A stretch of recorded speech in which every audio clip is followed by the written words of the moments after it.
네, 오늘도 이 복된 자리까지 나오신 모든 분들을 진심으로 환영합니다. 히브리서 4장 말씀을 저희들이 읽었습니다. 히브리서 4장 말씀은 앞선 3장의 말씀과 연결되는 그런 내용입니다. 앞선 3장에서 예수 그리스도께서 모세보다 뛰어나신 그 이유는 모세는 종으로서 하나님의 집의 일에 순종하였지만 예수 그리스도께서는 아들로서 그 일에 순종하신 분이시고, 모세는 한 모형으로서의 순종을 이루었다면 예수 그리스도는 완성으로서의 순종을 이루신 분이시다. 그래서 그 위대하신 그 예수 그리스도에 대해서 말씀을 전했습니다. 그리고 이어서 그럼에도 모세가 한 역할은 굉장히 중요하다. 모세는 하나님의 백성을 구원하는 그 일에 있어서 그 역할을 잘 감당했는데, 그 하나님의 백성들이 하나님의 그 구원하심을 온전하게 누리지 못한 이유는 그들이 믿음이 없었어였다. 그래서 믿음이란 게 뭔가, 그리고 하나님께서 이스라엘 백성들에게 주시려고 했던 궁극적 구원의 내용이 무엇인가, 그냥 애굽에서 벗어나서 자기들 마음대로 자유롭게 사는 게 아니라 하나님께서 주시는 그 구원은 그들에게 하나님의 영광에 참여하게 되는 놀라운 구원을 베풀어 주신 것이다. 그러나 그걸 잘 이해하지 못했던 그 당시의 이스라엘 백성들은 그저 땅에 보이는 것에 마음을 빼앗겨 버림으로 말미암아 결국은 하나님의 구원을 받지 못하고 그 광야에서 버림을 받게 되었다는 것이었습니다. 그리고 오늘 이어지는 4장의 말씀은 그 가나안 땅으로 들어가는 그 일을 하나의 안식이라는 그 말로 표현하면서 그 안식에 들어가지 못했던 이스라엘 백성들, 왜 이스라엘 백성들이 안식에 들어가지 못했는가에 대한 그 내용을 먼저 설명을 하고, 그러면 하나님께서 정말 주시고자 하는 안식은 무엇인가에 대해서 또 말씀하는 내용입니다. 출애굽의 여정은 분명히 가나안 땅, 약속의 땅 가나안으로 들어가는 것입니다. 그래서 우리는 가나안 땅에 들어가서 그 땅에서 정착해서 살면은 그게 안식이구나라고 생각하기 쉽습니다. 육체적 안식이죠. 그런데 하나님께서 오늘 이 말씀하신 내용을 보면은 이스라엘 백성들에게 주시고자 한 것은 그런 육체적 안식이 아니다는 것입니다. 출애굽 1세대는 이 안식에 들어가지 못했습니다. 출애굽 2세들만이 그 안식에 들어갈 수 있었는데, 출애굽 1세들이 하나님의 안식에 들어가지 못했던 주된 이유는 지난 시간에도 살펴본 것처럼 그들이 믿음이 없었다. 불신앙이죠. 그리고 하나님께 순종하지 못했다. 불순종입니다. 그래서 불신앙과 불순종 때문입니다. 그런 일들은 모든 세대에서 공통적으로 일어날 수 있는 일입니다. 신앙을 가졌다고 말하지만 그 신앙이 과연 하나님께서 원하시는 신앙인가? 순종한다고 하지만 그것이 과연 하나님의 뜻에 합당한 순종인가를 우리는 생각해 볼 수 있어야 하는 것입니다. 이스라엘 백성들은 자기 나름대로의 신앙을 가지고 있었고 자기 나름대로의 순종을 하고 있었습니다만 그 모든 것들이 결국 하나님의 뜻과는 맞지 않는 것이었습니다. 그래서 오늘 이 히브리서에서는 그런 지나간 역사를 토대로 하여서 그 당시에 이 말씀을 받고 있는 그 성도들에게 이렇게 경고하고 있는 것입니다. 그러므로 우리는 두려워할지니 그의 안식에 들어갈 약속이 남아있을지라도 너희 중에는 혹 이르지 못할 자가 있을까 함이라. 너희들은 두려워해야 된다. 우리는 두려워해야 된다. 왜? 우리에게 하나님의 안식에 들어갈 그 약속이 남아있긴 하지만은 거기 못 들어갈 사람들이 있다는 겁니다. 근데 여기 이제 혹 이르지 못할 자가 있다라고 이렇게 말할 때 너희 중에 들어가지 못할 자가 있다는 그 말은 뒤집으면은 너희 중에 반드시 들어갈 사람도 있다라는 말이 되겠죠. 너희는 모두 다 들어가지 못한다가 아니라 너희 중에 혹 들어가지 못할 자도 있다라고 말할 때에는 너희 중에는 반드시 들어갈 사람도 있다라는 말입니다. 그러니까 한편으로는 경고이지만 한편으로는 확신의 말씀이기도 하죠. 어떤 사람에게 확신이 주어지는가? 이 세상에 눈에 보이는 것들이 전부가 아님을 아는 것입니다. 지난 시간에도 말씀드렸던 것처럼 이스라엘 백성들은 하나님께서 주시는 만나도 먹고 하나님께서 주신 메추라기도 먹고 하나님께서 내시는 물을 마셔 가면서 살아가고 있죠.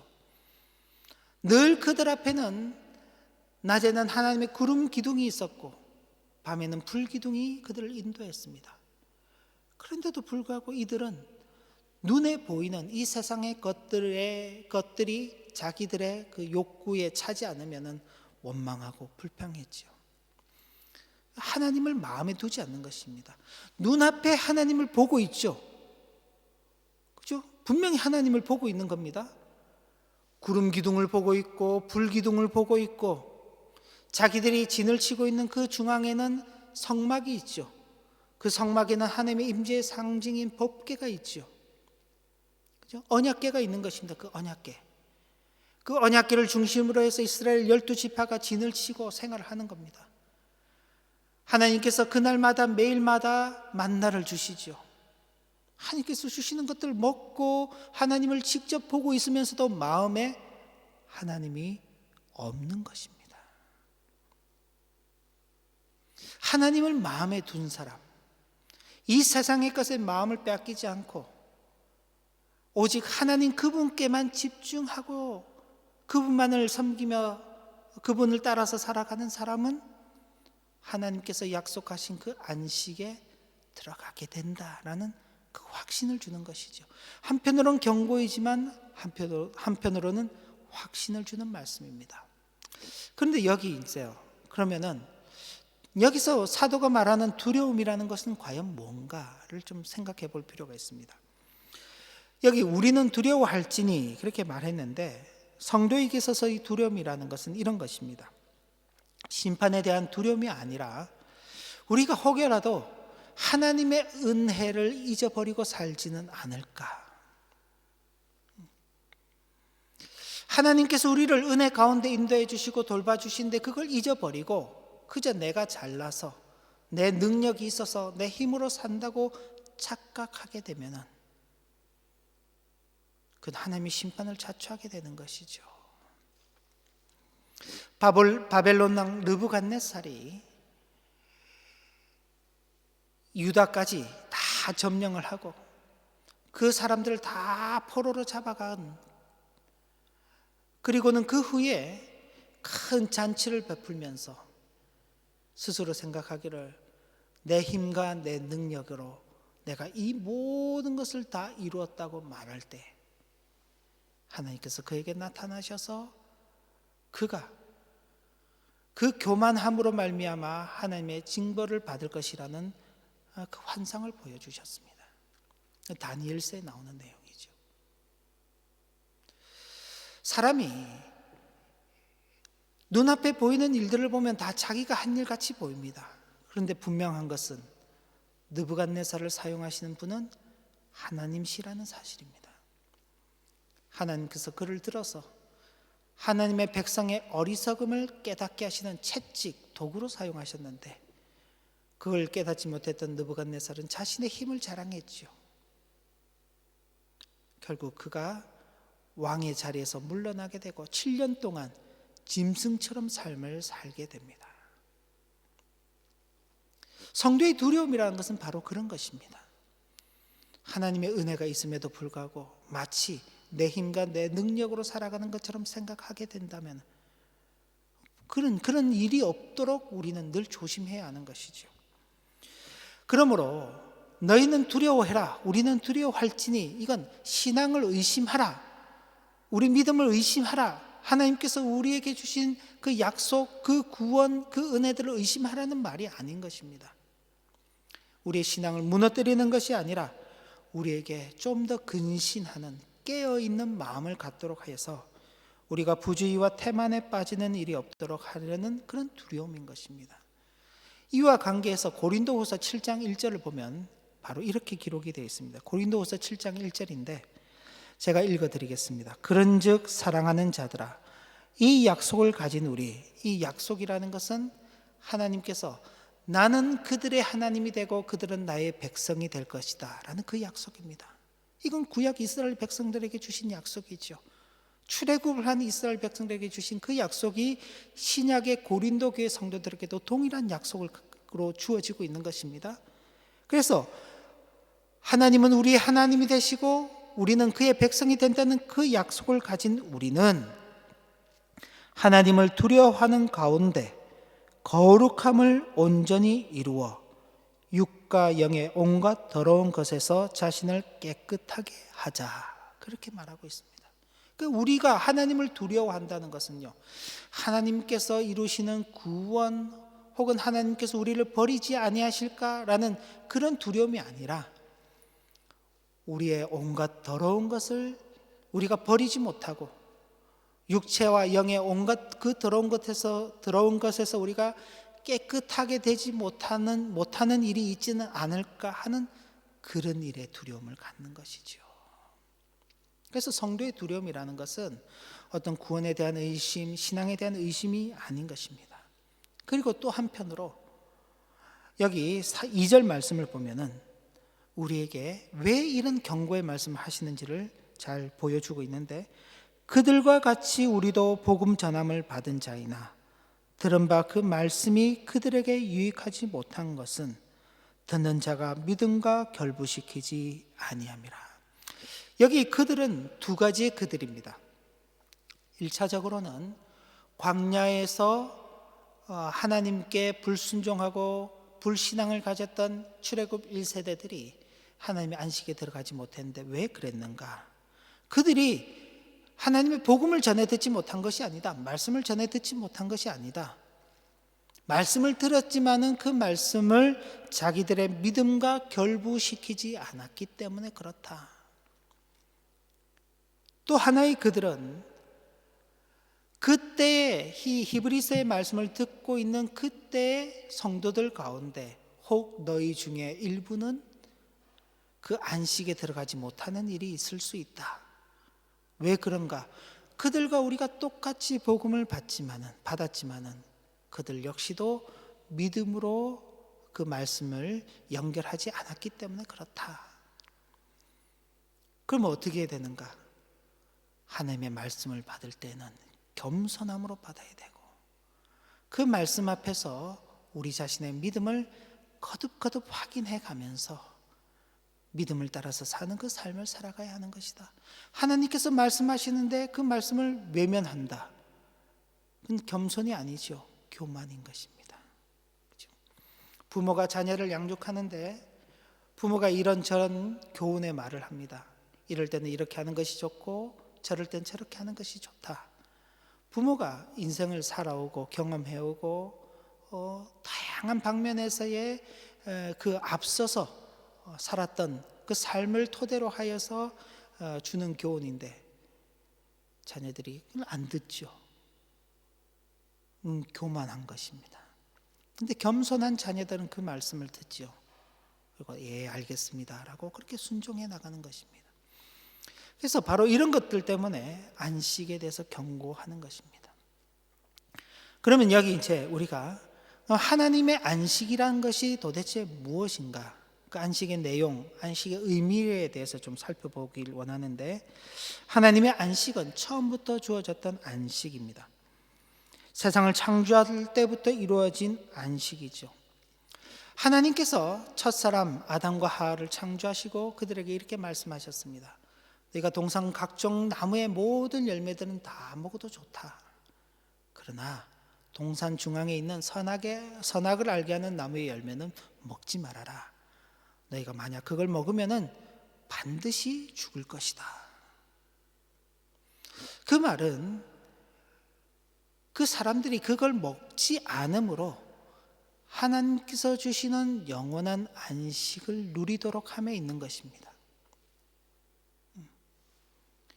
그러니까 그 아담과 하와가 자동적으로 하나님의 안식에 있는 것이 아니라 하나님의 그 안식함을 누리는 존재로서 살아가야 되는데, 그 내용은 하나님 그 약속하신 말씀과 결부하여서 살아가야 하는 것입니다.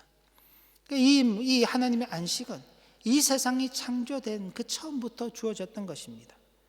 그리고 이 히브리서를 보면은 이미 믿는 우리들은 이 안식에 들어가 있다라고 그렇게 표현도 하고 있습니다. 3절에 보면.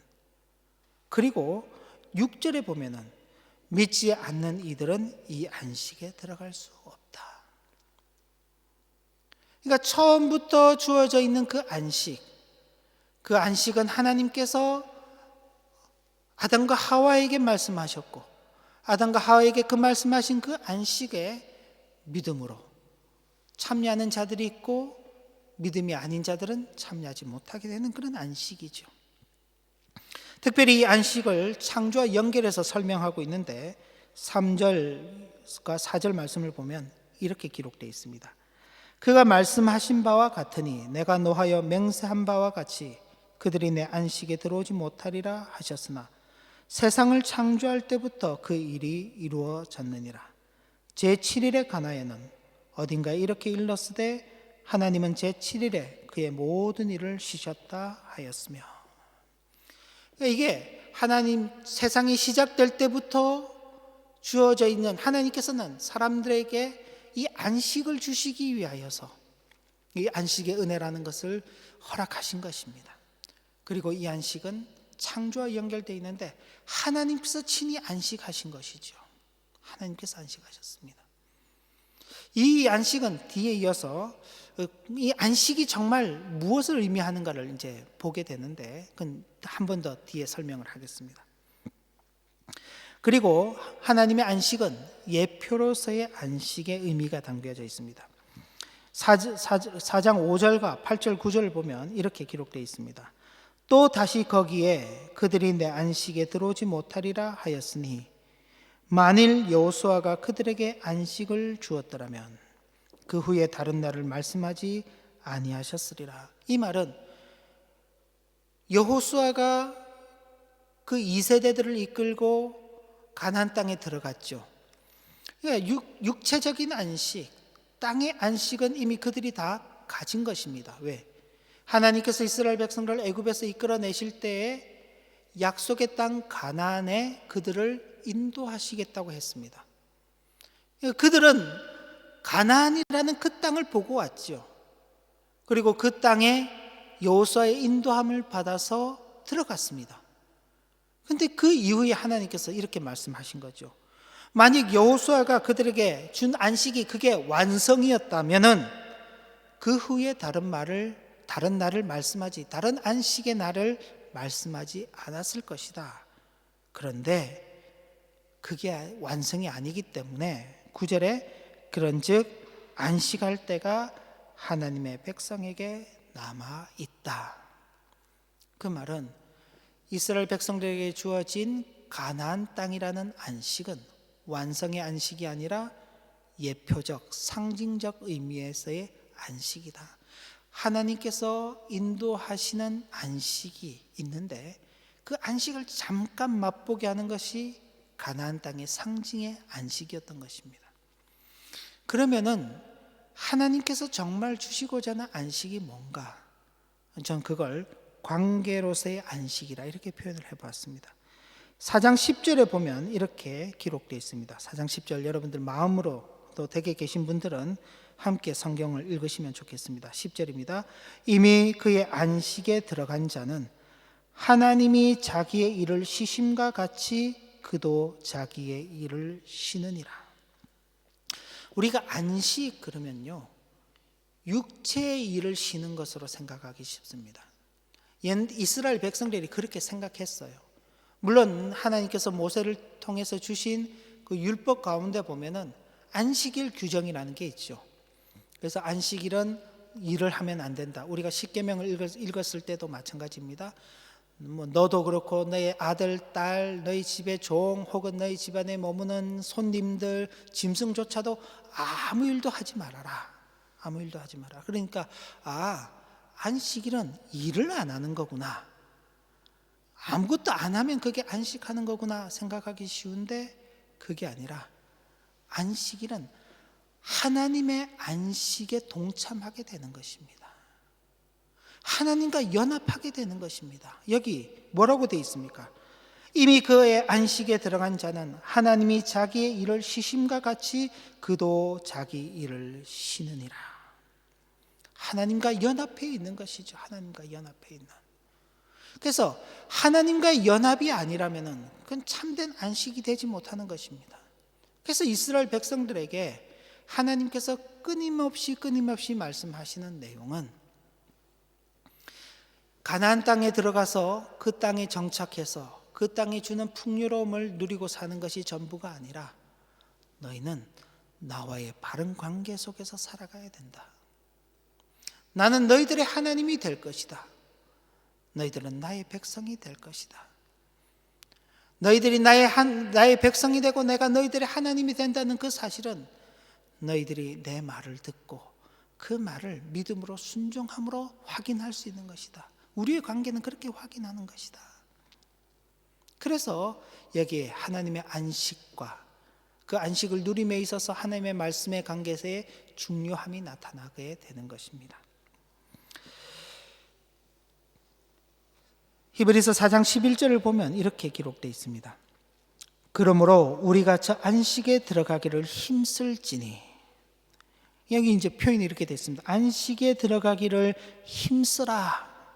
왜? 이는 누구든지 저 순종하지 아니하는 본에 빠지지 않게 하려 함이라. 불순종으로는 하나님의 안식에 들어갈 수 없는 것입니다. 불순종. 이게 무엇이 불순종입니까? 하나님의 뜻에 어긋나는 것이나 하나님의 뜻을 거스르는 것입니다. 그러니까 하나님께서 뜻하시는 것에서 조금 벗어나는 것, 또 하나님께서 말씀하신 것을 무시하고 그걸 지키지 않는 것, 그게 불순종이죠. 그 불순종으로는 하나님의 안식에 들어갈 수 없기 때문에 그렇습니다. 그리고 12절 말씀을 보면은 이런 말씀이 있습니다. 하나님의 말씀은 살아있고 활력이 있어 좌우에 날선 어떤 검보다도 예리하여 혼과 영과 및 관절과 골수를 찔러 쪼개기까지 하며 또 마음의 생각과 뜻을 판단하신다. 이 말은요, 하나님께서 그저 하나님의 말씀이 우리를 변화시킨다 이런 말씀이 아닙니다.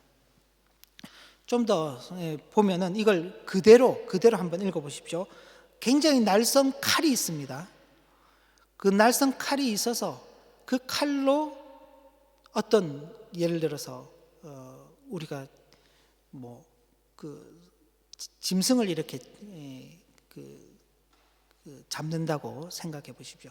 날카로운 칼이 그 짐승의 살에 닿으면요, 살이 이렇게 착 찢어지지요. 날카로운 칼이 뼈에 닿으면요, 그 뼈가 이렇게 쪼개지는 것입니다. 그건 사실은 굉장히 두려운 것이죠. 그러니까 하나님의 말씀은 이렇게 두려운 것이다. 그 하나님의 그 두려운 말씀이 우리에게 효과적으로 작용하지 않는다면은, 하나님이 우리의 심령과 골수를 쪼개놓지 않으신다면은 우리는 하나님의 안식에 들어갈 수 없는 것이다. 그러니까 우리는 하나님의 그 말씀이 우리 속에서 효력 있게 작용하도록 해야 하는 것입니다.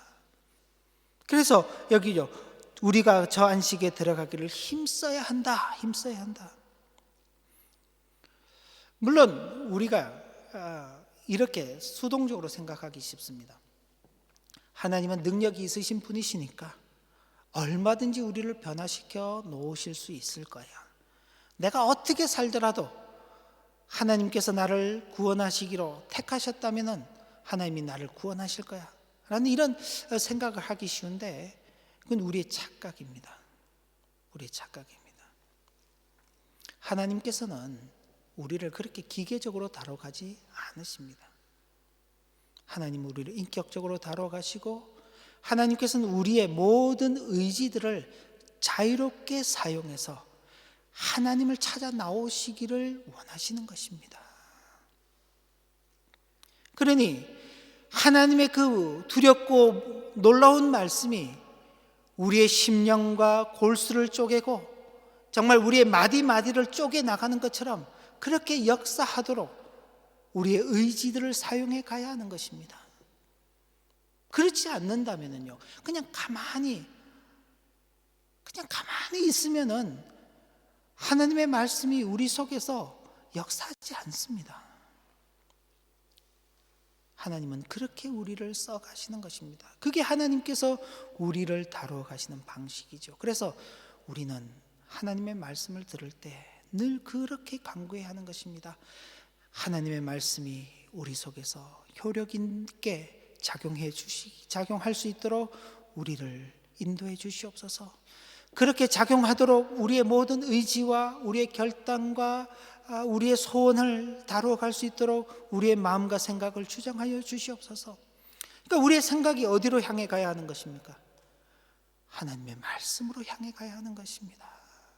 말씀으로. 그리고 13절에 보면 이런 말씀이 있습니다. 지으신 것이 하나도 그 앞에 나타나지 않음이 없고 우리의 결산을 받으실 이의 눈앞에 만물이 벌거벗은 것 같이 드러나게 될 것이다. 하나님 앞에서 모든 것이 그 실체를 드러내게 될 것이다.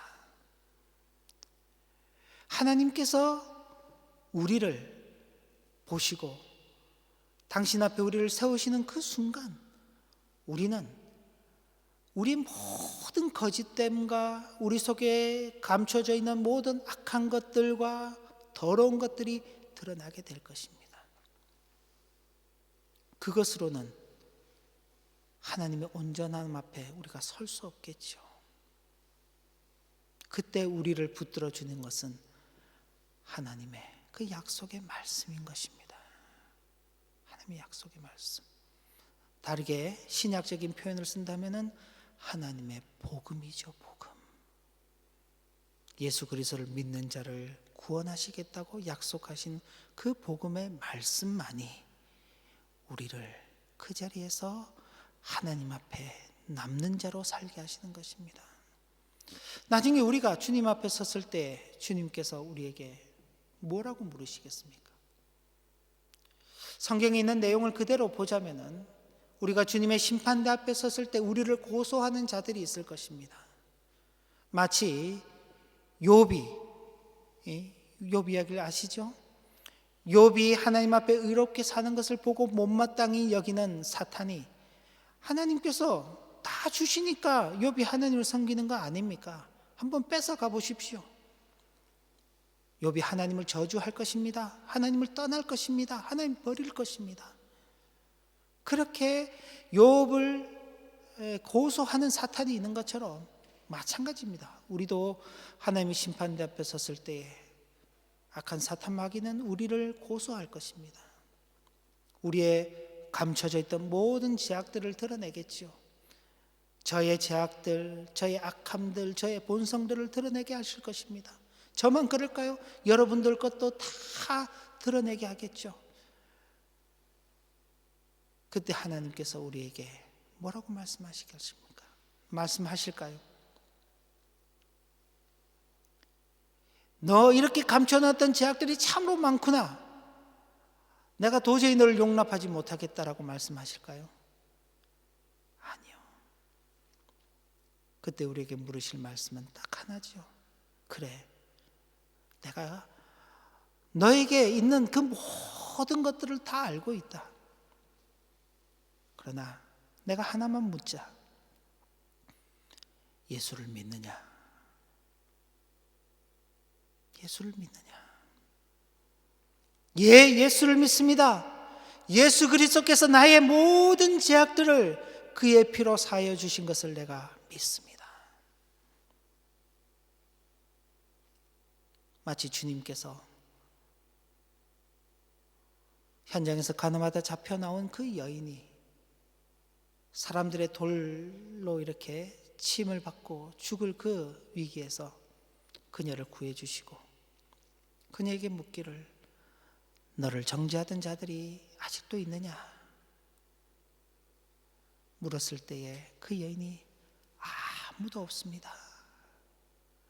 나도 너를 정죄하지 않노니 가서 다시는 죄를 짓지 말아라 라고 말씀하신 것처럼 하나님 아버지께서도 나도 너를 정죄하지 않는다 라고 말씀하시며 그 하나님의 안식으로 우리를 품어주실 것입니다. 우리가 결국 하나님 앞에서 가질 것은 하나님께서 우리에게 주신 그 약속의 말씀, 복음의 말씀 그 하나 외에는 아무것도 없는 것입니다. 자, 이런 말씀들을 우리가 실질적으로 우리의 삶 속에서 어떻게 적용할 수 있을까를 좀 생각해 보게 되는데, 모세 당시의 구약의 성도들은 그 순종이라는 것은 약속의 땅에 그 가나안 땅에 들어가는 것과 이렇게 같이 연결이 되어 있었습니다. 그들은 약속의 땅, 가나안 땅, 그 가나안 땅에 들어가는 것이 그들의 순종과 또 그들이 하나님의 안식에 들어간다는 것과 서로 연결이 되어 있었지만, 그러나 결국 불순종함으로 그들은 그 약속, 그 안식에 들어가지 못하게 되었죠. 그럼 오늘 신약 성도들에게 있어서의 그 하나님의 안식은 무엇과요? 어떻게 연결이 되어 있느냐? 이 순종이 주의를 지키는 것과 연결이 되어 있습니다. 주의를 지키는 것과. 주의를 통해서 세상의 삶이 전부가 아닌 것을 알고 주의를 지킴으로 세상의 날이 전부가 아닌 것을 우리는 교훈받는 것입니다. 우리가 주의 날에 구별된 날이죠. 그러니까 우리는 이 날을 중심으로 해서 사는 것입니다. 그래서 이 날, 주의를 통해서 세상의 날이 아무리 많을지라도 이 주일이라는 것을 통해서 우리는 하나님을 섬기는 자로 사는 것이구나 하는 것을 확인하는 것입니다. 그리고 이 주일을 지킴으로 말미암아 세상의 날이 중요하지 않다, 세상의 날이 전부가 아니다는 것을 우리는 확인하는 것입니다. 이 굉장히 중요한 것입니다. 그리고 주일을 통해서 하나님과 연결되어 있음을 확인하는 것처럼 주일을 지킴으로 영원한 안식과 연결되어 있다는 것을 확인하는 것입니다. 왜 우리가 주일을 지키느냐? 단순히 그냥 예배하는 이 차원이 아닌 것입니다. 우리가 6일 동안 이 세상의 삶을 살기 때문에 우리에게 있어서는 6일의 세상의 삶이 훨씬 더 중요하게 보일 수 있습니다. 그러나 6일의 삶이, 세상의 날이 삶이 중요한 것이 아니라 주일이 가장 중요한 것입니다. 왜?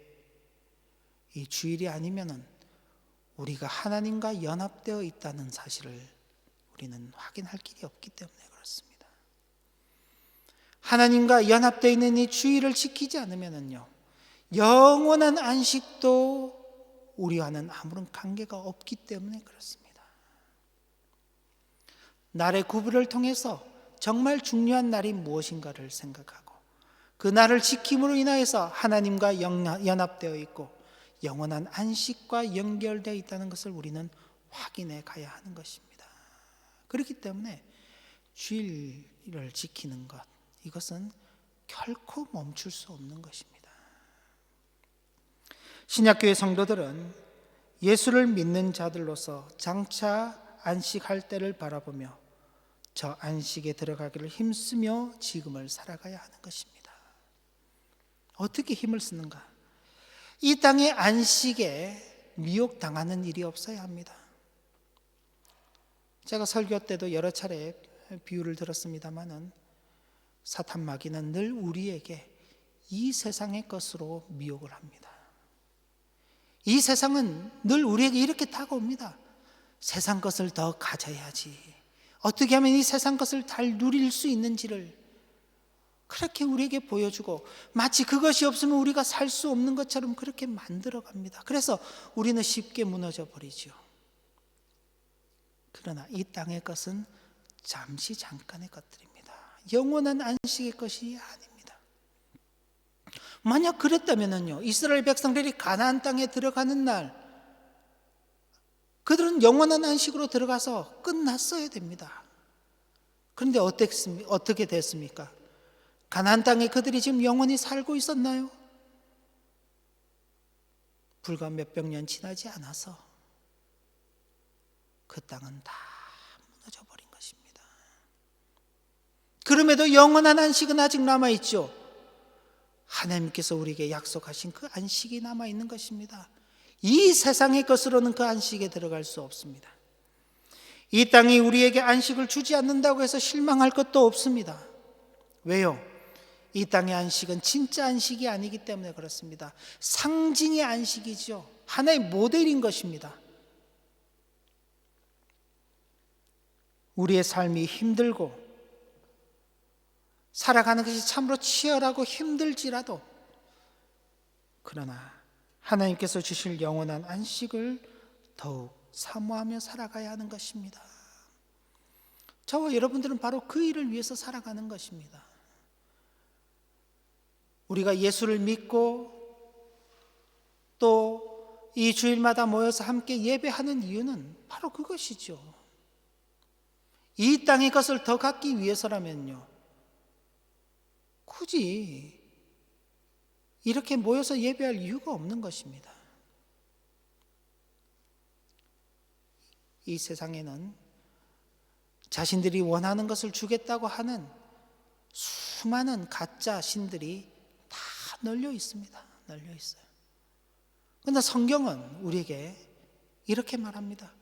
너희들이 원하는 것은, 하나님께서 너희들이 원하는 것은, 하나님께서 주시려고 하는 것은 너희들이 원하는 것이 아니다. 하나님께서 주시고자 하는 것은 하나님께서 원하시는 것을 주시는 것이다. 하나님께서는 당신이 원하시는 것을 우리에게 주시고자 하는데, 그런 하나님 앞에 나와가지고 우리가 원하는 것을 자꾸 달라고 하면 그건 뭔가 맞지 않는 것입니다. 그러므로 여러분들께서는 만약 지금이라도 그 하나님께서 하시는 일에 대해서 오해를 가지신다면은, 글쎄요,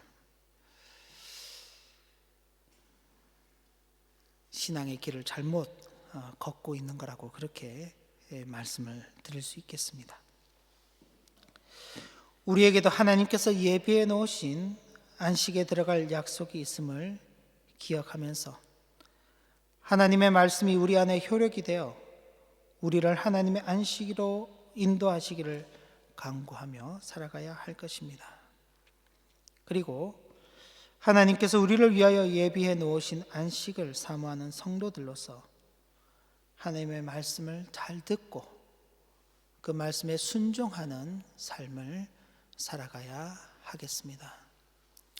그래서 하나님께서 우리에게 예비해 놓으신 그 안식이 있음을 분명히 기억하면서, 그러므로 우리가 저 안식에 들어가기를 힘쓰라 하는 그 말씀과, 너희는 두려워하며 그 안식에 들어갈 약속이 남아있을지라도 너희 중에 혹 이르지 못할 자가 있을까 하는 이 말씀들을 마음에 새기면서 우리에게 주어진 이 땅의 삶을 신실하게 살아가시기를 주님의 이름으로 기원합니다. 기도 올립니다. 하나님 아버지, 우리는 하나님께서 예배하신 영원한 안식을 바라보며 살아가는 자들입니다. 이 땅이 주는 안식은 참된 안식이 아닙니다. 하나님 안에서 하나님과 연합하며 누리는 안식이야말로 참된 안식입니다. 그리고 그 안식은 우리의 믿음, 하나님의 말씀에 대한 순종함으로 우리에게 주어질 것입니다.